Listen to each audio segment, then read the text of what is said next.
Ladies and gentlemen, welcome to PRC Foundation. How are you? আশা করি তোমরা অনেক ভালো আছো। তো গাইস, আজকে আমরা দ্য স্টাডি অফ পোয়েট্রি এর একটা ইম্পর্টেন্ট কোয়েশ্চেন নিয়ে আলোচনা করব। আর এই কোয়েশ্চেনটা হচ্ছে যে ম্যাথু আর্নল্ড কিভাবে 17 and 18 সেঞ্চুরি পোয়েট্রি এবং পোয়েটসদেরকে মূল্যায়ন করেছেন। অথবা 17 and 18 সেঞ্চুরি পোয়েটস বলতে John Dryden, Alexander Pope, Thomas Gray এবং রবার্ট বার্নস, এই চারজনকে ম্যাথু আর্নল্ড কিভাবে ইভ্যালুয়েট করেছে বা অ্যাপ্রিসিয়েট করেছে সেই বিষয়টা, আর এটার সাথে তুমি একমত হও কিনা তারও একটা যৌক্তিক আলোচনা আজকের লেকচারটাতে হবে। তো গাইস, এই লেকচারটা নোট কালেক্ট করার জন্য তোমরা আমাদেরকে ফোন করতে পারো, তোমরা আমাদের ওয়েবসাইট ভিজিট করে লিঙ্কটা দিতে পারো। এনিহাউ তোমরা নোটটাকে কালেক্ট করে নিয়ে যদি পড়ো তাহলে তোমরা অনেক বেশি কনসেপশন পাবে এবং সাফিসিয়েন্ট কোটেশন পাবে। তো গাইস, সর্বপ্রথম ম্যাথু আর্নল্ড সম্পর্কে বলে নিই। ম্যাথু আর্নল্ড হচ্ছে একজন পোয়েট ক্রিটিক, একজন ইংলিশ পোয়েট ক্রিটিক, এবং তিনি ছিলেন একাধারে একজন ইন্সপেক্টর অফ স্কুল, এবং তিনি ক্রিটিক হিসাবে social issues, educational issues and political issues এই বিষয়গুলোকে তুলে ধরেছেন। তো এই লিটারারি ক্রিটিসিজমে বেসিক্যালি ম্যাথু আর্নল্ডের যে উদ্দেশ্য, সেই উদ্দেশ্যটা হচ্ছে যে ক্লাসিক্স এবং নন ক্লাসিক্সদেরকে ডিফাইন করা, টাচিস্টন মেথডটাকে অ্যাপ্লাই করার মাধ্যমে। তো ম্যাথু আর্নল্ডের লাইফ ডিউরেশন হচ্ছে 1822 to 1888। তো গাইজ, এখানে একটা ইম্পর্টেন্ট ব্যাপার হচ্ছে যে তোমরা কিভাবে ইন্ট্রোডাকশনটা ক্রিয়েট করবে। আমি তোমাদেরকে একটা ফরম্যাট বলছি যে তোমরা এইভাবে ইন্ট্রোডাকশনটা ক্রিয়েট করবে, যে এরকমটা হবে যে স্টাডি অফ পোয়েট্রি, যেটা ম্যাথু আর্নল্ডের দ্বারা লেখা হয়েছে, এটাতে তিনি মূলত কি করেছেন, ক্লাসিক্স এবং নন ক্লাসিকদেরকে ডিফাইন করেছেন টাচিস্টন মেথড অ্যাপ্লাইয়ের মাধ্যমে। 17 and 18 সেঞ্চুরি পোয়েটসদেরকে তিনি খুব সুন্দরভাবে মূল্যায়ন করেছেন, চমৎকারভাবে মূল্যায়ন করেছেন, কিন্তু তিনি অনিচ্ছুক, নিতান্তই রিল্যাক্টেন্ট যে তাদেরকে ক্লাসিক হিসাবে বা ক্লাসিক্যাল পোয়েটস হিসাবে মর্যাদা দিতে চান না, শুধুমাত্র টমাস গ্রে ছাড়া। এর পরের পয়েন্ট যেখানে তোমরা যেভাবে দেখাবে সেটা হচ্ছে যে 17th and 18th সেঞ্চুরি পোয়েটের যে গ্রুপটা, সেটা বলতে আসলে কি বোঝায়, অর্থাৎ group of the 17th and 18th century poets. তো 17 and 18 সেঞ্চুরি পোয়েটস বলতে ম্যাথু আর্নল্ড এই ডিসকাশনটা শুরু করার আগে তিনি মূলত শেক্সপিয়ার এবং জন মিল্টন সম্পর্কে কিছু কথা বলে নিয়েছেন, এবং ম্যাথু আর্নল্ড অনেক যৌক্তিকভাবে বলেছে যে উইলিয়াম শেক্সপিয়ার এবং জন মিল্টন এরা দুইজনই নিঃসন্দেহে ক্লাসিকের মর্যাদা লাভ করেছেন।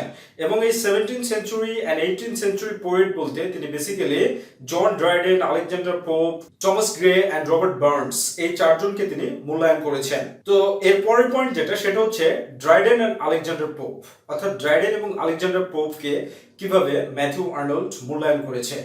ড্রাইডেন এবং আলেকজান্ডার পোপকে মূল্যায়ন করতে গিয়ে তিনি বলেছেন যে নিঃসন্দেহে ড্রাইডেন এবং আলেকজান্ডার পোপ হচ্ছে পুইসেন্ট বা ইনফ্লুয়েন্সিয়াল রাইটার, কিন্তু পোয়েটস হিসাবে তারা স্বীকৃতি লাভ করলেও ইংরেজি সাহিত্যে ম্যাথু আর্নল্ড তাদেরকে পোয়েটস বলতে চায় না। বরং জন ড্রাইডেন সম্পর্কে ম্যাথু আর্নল্ড বলেছে যে জন ড্রাইডেন হচ্ছে founder of prose and reason, এবং আলেকজান্ডার পোপ সম্পর্কে কি বলেছে যে আলেকজান্ডার পোপ হচ্ছে priest of prose and reason. অর্থাৎ জন ড্রাইডেনকে ইনাগুরেটর বানিয়েছে। যে ইনাগুরেটর বলতে আমরা কি বুঝি, প্রতিষ্ঠাতা। অর্থাৎ জন ড্রাইডেনের মাধ্যমে ইংরেজি সাহিত্যের প্রোজ অ্যান্ড রিজন এই বিষয়টা প্রতিষ্ঠিত হয়েছিল, এবং আলেকজান্ডার পোপকে প্রিস্ট বলা হয়েছে। প্রিস্টের সিম্বলিক মিনিংটা কি? প্রিস্টের সিম্বলিক মিনিংটা হচ্ছে একজন হচ্ছে honest exponent of prose and reason, মানে একজন সৎ নির্ভীক সৈনিক হচ্ছে প্রোজ অ্যান্ড রিজন এক্সপানশন করার জন্য। এখানে আরো তিনি যুক্তি দেখিয়েছেন, যে এটা বলেছেন ম্যাথু আর্নল্ড যে আমাকে যদি প্রশ্ন করা হয় জন ড্রাইডেন এবং আলেকজান্ডার পোপের ভার্স সম্পর্কে, তখন ম্যাথু আর্নল্ড বলছে যে আমি প্রশংসার সাথে বলবো যে তাদের মধ্যে ব্যাপক পরিমাণে জিনিয়াস রয়েছিল, এবং কিছু সেন্সে তাদেরকে মাস্টার্স অফ আর্ট অফ ভার্সিফিকেশন বলা হলেও তারা বেসিক্যালি হচ্ছে founder and priest of prose and reason, এই যুক্তিটা দেখিয়েছেন। অর্থাৎ ম্যাথু আর্নল্ড এই যুক্তিটা দেখানোর মাধ্যমে এটা বলেছে যে আলেকজান্ডার পোপ এবং জন ড্রাইডেন তারা ক্লাসিক্স, বাট তারা পোয়েট্রি ক্লাসিক্স না, তারা ক্লাসিক্স হচ্ছে প্রোজ অ্যান্ড রিজনের। অর্থাৎ এটার মাধ্যমে এটা বোঝানো হয়েছে যে আলেকজান্ডার পোপ এবং জন ড্রাইডেনের লেখার মধ্যে interpretation of life, high seriousness এইগুলো রয়েছে, কিন্তু এদেরকে কিসের ক্লাসিক হিসেবে মূল্যায়ন করা হচ্ছে? এদেরকে মূল্যায়ন করা হচ্ছে পোয়েট্রির ক্লাসিক্স হিসেবে না, এদেরকে মূল্যায়ন করা হচ্ছে প্রোজ অ্যান্ড রিজনের ক্লাসিক্স হিসেবে। এরপরে চলে আসি গাইস যে টমাস গ্রেকে কিভাবে ম্যাথু আর্নল্ড মূল্যায়ন করেছে। টমাস গ্রে সম্পর্কে ম্যাথু আর্নল্ড বলেছে যে টমাস গ্রের সিঙ্গুলার পজিশন রয়েছে, অর্থাৎ ইংরেজি পোয়েট্রির ক্ষেত্রে টমাস গ্রে খুব বেশি কবিতা রচনা করেনি, তার অনেক বেশি ভলিউমস নেই, কিন্তু তিনি যতটুকু রচনা করেছেন, যে সামান্য রচনা করেছেন, এই সামান্য রচনার মাধ্যমেই তিনি ক্লাসিক্যাল রুলসটাকে ফলো করেছে। এবং ম্যাথিউ আর্নল্ড এটা দেখিয়েছে যে টমাস গ্রে ইংরেজি সাহিত্যের ক্ষেত্রে গ্রিক ক্লাসিক্যাল পোয়েটসদেরকে ব্যাপকভাবে পড়েছে এবং সময় মতো তাদেরকে কবিতায় অ্যাপ্লাই করেছে। আর এর মাধ্যমে ম্যাথিউ আর্নল্ড বলছে যে টমাস গ্রে যদিও খুব বেশি বিস্তৃতভাবে একজন ক্লাসিক্যাল পোয়েট না আমাদের ইংরেজি সাহিত্যের, তারপরেও সে একজন ক্লাসিক। আর এর জন্য দুইটা পয়েন্ট বলেছে, আর এই দুইটা পয়েন্ট কি? স্ক্যান্টিয়েস্ট অ্যান্ড ফ্রেলেস্ট। স্ক্যান্টিয়েস্ট অ্যান্ড ফ্রেলেস্ট বলতে ক্ষণস্থায়ী এবং ভঙ্গুর আকৃতিতে, বাট তিনি একজন ক্লাসিক্স। এই ক্লাসিক্স এর মাধ্যমে কারণ কি, এটা ম্যাথিউ আর্নল্ড যুক্তি দেখাচ্ছে যে এক নম্বর হচ্ছে যে প্রপার ইন্টারপ্রিটেশন অফ লাইফ এর কবিতার মধ্যে আমরা পাই।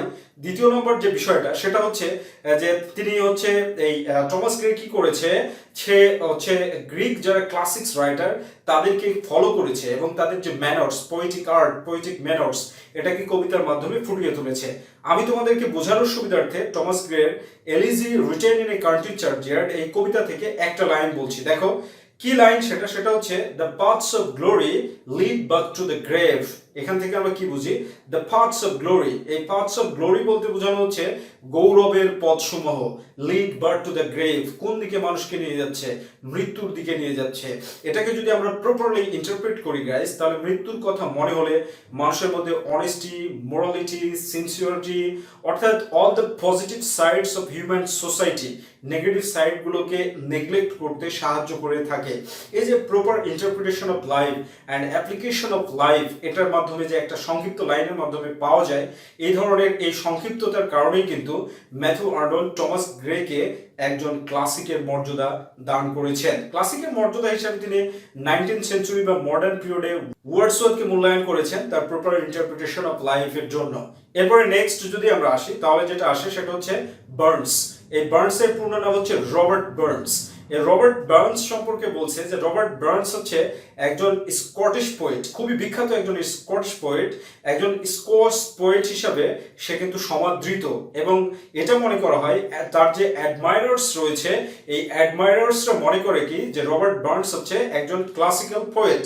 কিন্তু ম্যাথিউ আর্নল্ড এখানে বলছে যে রবার্ট বার্ন আসলে ক্লাসিক্যাল পোয়েটস না, ক্লাসিক্যাল পোয়েট না। এর জন্য তিনি যুক্তি দেখিয়েছেন যে তিনি রবার্ট বার্ন সম্পর্কে যে জিনিসটাকে বেসিক্যালি ফোকাস করেছে সেটা হচ্ছে যে Robert Burns Scotch, drink, religion and manners সম্পর্কে কবিতা লিখেছে। আর এই কবিতাগুলোকে যে স্কোস, ড্রিঙ্ক, ম্যানার্স এবং রিলিজন সম্পর্কে যে কবিতা লেখা, এই কবিতাগুলোকে মূলত ব্র্যান্ড করা হয় ব্যাকানেলিয়ান পোয়েট্রি হিসাবে, আর ব্যাচানেলিয়ান পোয়েট্রি হিসাবে। এই ব্যাকানেলিয়ান ও ব্যাচানেলিয়ান পোয়েট্রির যে প্রপার সিরিয়াসনেস, সেটাও রবার্ট বার্নস পরিপূর্ণভাবে পালন করেনি, কারণ তার এই উপস্থাপনা, এই ড্রিঙ্ক, রিলিজন এবং ম্যানার্স, এটাকে ম্যাথিউ আর্নল্ড বলছে এটা হচ্ছে harsh and sordid. Harsh and sordid বলতে কর্কশ এবং নোংরা, এই জিনিসটাকে বুঝিয়েছেন। এই কারণে তিনি কি বলছেন যে এই রবার্ট বার্ন সম্পর্কে আলোচনা করার জন্য যে ইংরেজি সাহিত্যের ক্ষেত্রে বা ইংরেজি কবিতার ক্ষেত্রে রবার্ট বার্নের খুব লিটল সিগনিফিকেন্স বা ইম্পর্টেন্স রয়েছে, আর তাকে তিনি ক্লাসিক বলছে না।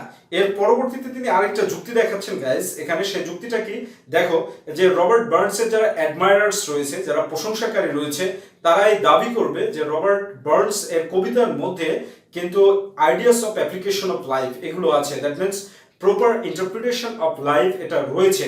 কিন্তু ম্যাথিউ আর্নল্ড এখানে যুক্তি দেখেছে যে নো, এখানে মূলত ড্যান্টেকে তিনি রেফার করছেন যে ড্যান্টের কবিতার মধ্যে যত চমৎকারভাবে ইন্টারপ্রিটেশন অফ লাইফটাকে ফুটিয়ে তোলা হয়েছে সেটা রবার্ট বার্নসের কবিতার মধ্যে নেই।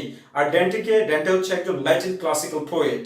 এরপরে তিনি আবার আরেকটা কম্পেয়ার করছেন যে জিওফ্রে চসারের সাথে, যে রবার্ট বার্নসকে আমরা যদি জিওফ্রে চসারের সাথে কম্পেয়ার করি তাহলে আমরা দেখতে পাবো যে জিওফ্রে চসারের মধ্যে যেমন শর্ট অফ হাই সিরিয়াসনেস ছিল, তেমনি রবার্ট বার্নসের মধ্যে শর্ট অফ হাই সিরিয়াসনেস রয়েছে। এরকম আরো অনেক যুক্তি তিনি রবার্ট বার্নস সম্পর্কে দেখিয়েছেন।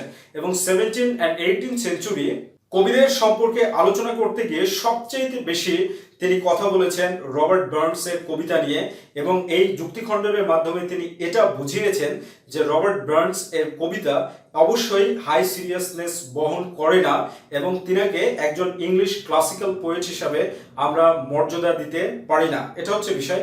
এবার কনক্লুশনটা কিভাবে লিখবে? কনক্লুশনটা অবশ্যই তুমি সহমত পোষণ করে লিখবে। ম্যাথু আর্নল্ড যে 17 and 18 সেঞ্চুরি কবিদের সম্পর্কে যে অ্যাপ্রিসিয়েশনটা করেছেন সেই অ্যাপ্রিসিয়েশনটা একটা স্ট্রং প্ল্যাটফর্ম অর্জন করেছে। এর কারণ হচ্ছে যে নিও ক্লাসিক্যাল পিরিয়ডটাকে ইংরেজি সাহিত্যের প্রোজ অ্যান্ড রিজন হিসাবে আখ্যা দেওয়া হয়। আশা করি তোমাদের কনসেপশন ক্লিয়ার হয়ে গিয়েছে। আর এই ভিডিওটা থেকে তুমি যদি সামান্য পরিমাণ উপকৃত হয় অবশ্যই তুমি শেয়ার করবে তোমার বন্ধুদের সাথে। অ্যান্ড ওয়ান থিং মোর, নোটটা কালেক্ট যদি করতে চাও তাহলে আমাদেরকে অবশ্যই ফোন করবে। আজকের ভিডিওটা এই পর্যন্তই। পরবর্তীতে তোমাদের সামনে আবার অন্য একটা লেকচার নিয়ে হাজির হব। টিল দেন, আল্লাহ হাফেজ, bye bye, have a good day.